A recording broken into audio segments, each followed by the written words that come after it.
आमर हुलहुली शंख खाद्य पारंपरिक खाद्य प्रतियोगिता गत वर्ष नु आरंभ होचे। आज भी हुलहुली प्रतियोगिता होचे। 50 रु अधिक आमर पार्टिसिपेंट अछन। इथिरु 10 जन सिलेक्ट हे करी जिबे खड़ियाल महोत्सव रो स्टेज रे से माने परफॉर्मेंस करबे आ सेथिरु फर्स्ट सेकंड थर्ड 3 जन पुरस्कृत हेबे। आ इथिरे बहुत लोग माने माँ मौसी बहन माने आग्रही करी आमर ई हुलहुली प्रतियोगिता रे पार्टिसिपेट करू।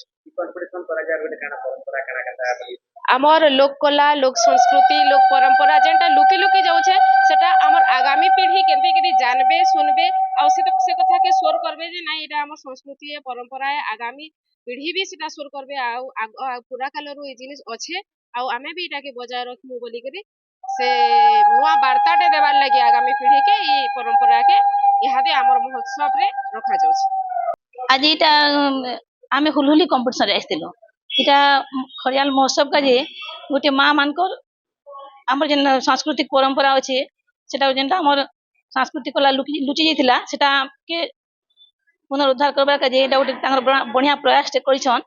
आमे माने बहुत खुशी इठाने हुलहुली प्रतियोगिता होचे न माँ माने बहुत आइसन से भितर 10 जन के सिलेक्शन करबे आ सेनटा की खड़ियाल महोत्सव थी सेटा परफॉर्मेंस करबा का जे सेनो हमके दिया जिबा 10 जन भितर 3 जन बछा जिबा ताके पुरस्कृत कर जिबा।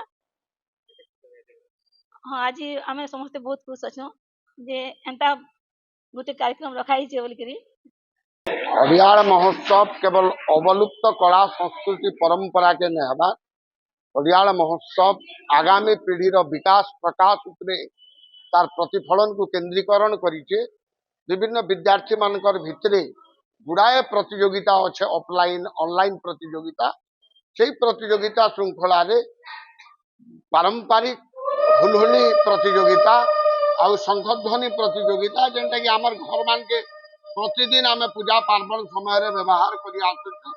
ये प्रतियोगितार कार्यक्रम आरंभ हो सारी आमे समस्त को स्वागत करुछु। खड़ियाल महोत्सव रे बढ़ी चढ़ी भाग नियन और खड़ियाल महोत्सव को सफल करू।